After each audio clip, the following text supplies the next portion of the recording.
E agora aqui comigo, Carlos Aros. Aros, boa tarde. Boa tarde, Denise. Começa hoje, dia 1º de junho, o boicote ao Facebook. A plataforma não conseguiu oferecer respostas concretas para a manifestação das empresas a respeito do discurso de ódio e, portanto, as empresas sinalizaram que vão manter a decisão de, por pelo menos 30 dias, suspender os anúncios na plataforma. Essa é uma história, Denise, que começa lá atrás com algumas entidades, né, e grupos de direitos civis dos Estados Unidos que procuraram as empresas, os principais financiadores do Facebook, procuraram essas empresas para pedir que, de alguma maneira, essas empresas participassem da pressão sobre o Facebook para respostas concretas sobre as publicações que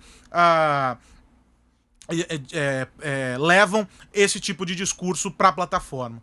A gente está falando aí sobre o cometimento de crimes como racismo, por exemplo, dentro de grupos e postagens na plataforma, entre outras práticas que vêm sendo condenadas e que, por tabela, as companhias, as redes sociais, tanto Facebook quanto Twitter, Instagram,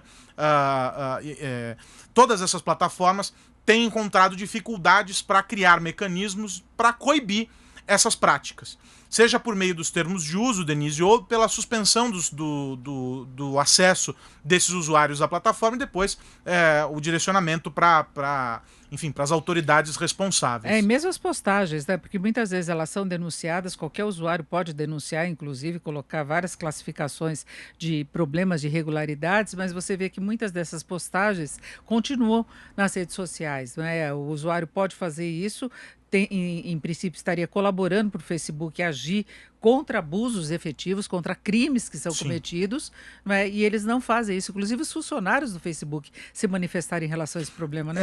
Só que aí a gente tem que encontrar também um mínimo de razoabilidade nesse processo, porque, de alguma maneira, se o Facebook e as outras plataformas soltarem o freio, eles podem acabar incorrendo dentro de algo que a subjetividade poderia encarar como censura. Então há uma linha muito tênue, né, Denise? Para alguns casos. É óbvio que nas postagens em que flagrantemente há o cometimento de crimes, não há o que se discutir. Essas têm que ser removidas e o autor denunciado. Agora, no caso daquelas em que há um entendimento de que é a manifestação do indivíduo, de que existe ali um viés claro sobre o tema e algumas pessoas não concordam, isso gera um embate e acabam gerando denúncias, e o Facebook, ou o Twitter, ou outra plataforma entram no meio para criar uma espécie de arbitragem sobre essa discussão, pode acabar esbarrando na censura. Essa foi a crítica lá atrás, quando algumas páginas que se colocavam como páginas de direita foram removidas, e isso gerou uma discussão, um debate à época sobre o fato de que as plataformas estariam enviesando à esquerda e, portanto, derrubando essas páginas. Quando houve também, em alguma medida, derrubada de páginas que promoviam violações dos termos de uso e outras quebras de regras com um viés à esquerda. Ou seja, faltam aí alguns elementos nessa história. Primeiro, uma ação mais efetiva das autoridades para fiscalizar e para punir as pessoas que cometem esses crimes, que adotam essas práticas dentro das redes sociais. Segundo, parâmetros claros para que as plataformas possam atuar. É também complicado do lado da plataforma criar essa espécie de censura. Eu sou contra essa censura. Eu acho que dentro do limite o debate tem que ser aberto. Agora, por exemplo, com o envolvimento e interferência que pode ter tido nas eleições dos Estados Unidos, foi uma coisa muito investigada, mas é difícil você detectar até que ponto que isso é verdade. Se fala muito da força do WhatsApp, por exemplo, mas o Facebook foi investigado, né? Tivemos depoimentos, muita coisa. É difícil você comprovar. Porque naquele caso especificamente não se tratava necessariamente sobre o conteúdo das postagens. Havia, claro, o direcionamento de conteúdo, mas era muito mais sobre para quem aquelas postagens eram direcionadas. E aí havia, nesse caso, a construção de um entendimento. Porque imagine, há inúmeros testes a respeito disso, do ponto de vista científico mesmo. Você é bombardeado por um determinado conteúdo. esse conteúdo ele vai martelando na sua cabeça e você passa a compreender aquilo de uma maneira. Então, naquela época, a discussão sobre Cambridge Analytica era sobre...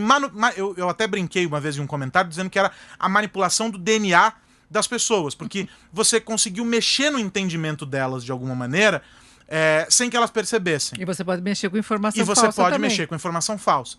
Agora, nesse caso específico aqui, são manifestações claras e que surgiram também, Denise, por causa do episódio envolvendo o George Floyd. Né? Todo o estopim disso não foi na rede social. A gente tem que lembrar. Essa discussão mais acalorada nos Estados Unidos, sobretudo contra o racismo e o discurso de ódio, ela surge fora das redes sociais e foi levada para lá porque, naturalmente, no nosso mundo hoje, os assuntos todos vão para as redes sociais. E aí as plataformas se viram obrigadas a responder. O Facebook vem numa enrascada também porque foi uma plataforma que se posicionou contra a remoção de conteúdos publicados pelo presidente Donald Trump e que continham desinformação. Esses conteúdos foram removidos do Twitter, por exemplo, ou marcados como conteúdos que precisavam ter uma verificação. E o Facebook, numa fala do Mark Zuckerberg, se posicionou dizendo não haver interferência, não promover nenhum tipo de interferência. Então, o histórico é muito maior do que simplesmente esse fato com as empresas. Agora, o grande detalhe de tudo isso, Denise, é que surge uma pergunta. Se as grandes empresas que direcionam milhões para o Facebook... Milhões não, bilhões para o Facebook... São 400 empresas agora suspendidas. A lista só cresce. São 400 empresas com bilhões de dólares investidos em publicidade para as redes sociais. E aí vale dizer que o Facebook puxou a fila e tanto o Instagram, quanto o Twitter, quanto outras plataformas deixarão de receber a publicidade, em alguns casos. Para onde vai esse dinheiro, Denise? A caixa, portanto, se esse investimento acontecia, ele era previsto, estava provisionado e não será feito, esse dinheiro está no jogo. Cabe agora uma movimentação do mercado, outras plataformas, outros players tentarem buscar esse dinheiro.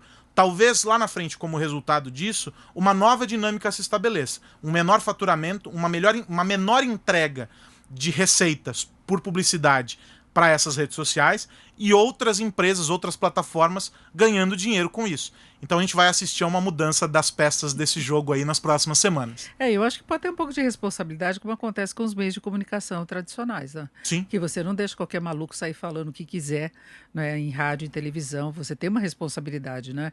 Em relação a tipo de acusação de crime, racismo e tudo mais, você tem um filtro. Sim. Que às vezes falta esse filtro nas redes sociais. Existe uma discussão sobre qual seria o limite para tudo isso. E ela começa na origem dessas plataformas. Nenhuma delas nasceu para promover debates ideológicos, debates filosóficos do ponto de vista social, econômico, nada disso. Elas surgiram para promover o encontro entre as pessoas. O próprio Facebook nasceu porque, numa brincadeira, eles queriam reunir as pessoas da faculdade ali, ver as meninas que interessavam para eles, para relacionamento. Era uma outra história. Né? O Instagram e por aí vai. E elas acabaram ganhando esse contorno porque o nosso mundo passou também a experimentar esse tipo de debate de uma maneira um pouco mais intensa. As plataformas demoraram para encontrar maneiras de estabelecer parâmetros e filtros para essas relações. E sabe qual foi o efeito disso, Denise? Um esvaziamento. Que é um esvaziamento chato, né? Perigoso. As pessoas que querem debater bons debates ou fugiram desses espaços, e aqueles que querem debater sob o risco de terem conteúdos expurgados passaram a criar grupos fechados em aplicativos como WhatsApp e como Telegram. Só que há um risco do ponto de vista social também para esses encontros às escondidas. A gente não sabe como isso tudo se movimenta, qual é o fluxo dessa informação, quem ela está atingindo e qual o impacto que isso tem para a sociedade. Por isso que o grande debate para as nossas eleições nesse ano, por exemplo, não é sobre os feeds abertos das redes sociais, mas é sobre o fluxo de desinformação promovido por meio de aplicativos de mensagens como o WhatsApp. Isso essa que deveria ser a grande preocupação. Como é que a gente faz para colocar a informação correta, apurada, checada, dentro desses grupos, dentro dessas correntes e desses disparos, sem fazer com que a censura se estabeleça. Porque se a gente quer fazer com que o debate aconteça, a gente tem que ouvir, inclusive, o contraditório. não simplesmente excluí-lo porque a gente não concorda com ele, né? Ah, mas a gente sempre pode bloquear, né? Adoro fazer isso. Mas aí o bloqueio é o quando existe excesso- algum... Eu, pelo excesso menos... de politização, né? Você Eu- fala de um filme, aí tem que ter toda uma discussão política. Mas você no sabe que eu filme, é tenho... isso. Bom, eu também falo muito pouco sobre política, para não dizer que não falo nada. Eu Mas escrevo muito sobre distorcem. tecnologia, mas o que acontece eu só bloqueio mesmo quando há algum tipo de ofensa. Tá bem. Eu deixo que falem, porque o espaço é para isso. Desde que com respeito, com o mínimo nível ali para aquela conversa, né? Meu filtro é meio exigente. É um pouco mais exigente. Obrigada, Aros. Até mais, Denise.